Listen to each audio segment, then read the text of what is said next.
Hey, what kind of mushroom is Toad as seen in Super Mario Kart Double Dash and no other intellectual properties? Let's classify Toad scientifically. We have here a bell-shaped mushroom, a centered stalk, which is tubby and round, you just want to squish him. Now they've made our observations to the flowchart. This chart comes from All That Rain Promises and More. As far as I can tell, Toad has no gills. His body is rather soft and spongy.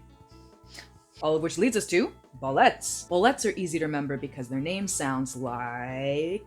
That's right, Bolby, the character from this low-poly fever dream that we were all allowed to watch as children without a guidance counselor present. But I feel like this might be a bit of a dead end because Toad doesn't have an annulus, and that is characteristic of the bolette. Toad's drip speaks for itself. He doesn't need to wear a choker necklace. That would be gauche. Okay, so we gotta go back.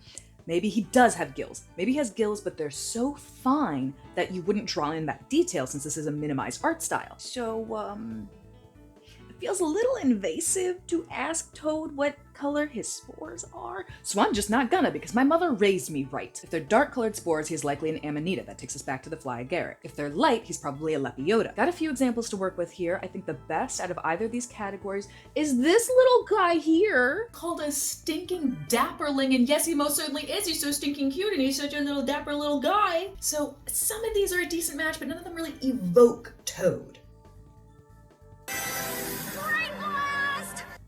What if he's a uniquely Japanese mushroom? Duh, of course! I'll spare you the flowchart the third time. I already tricked you into learning. I think he's a Buna Shimeji. Look, it's got everything. It's got actually round spots. They're admittedly reddish-brown, but artistic liberties, reddish-brown, turn it to red. The stem is bulbous. The gills are tucked underneath so tight they're basically not even there. And last, no ring!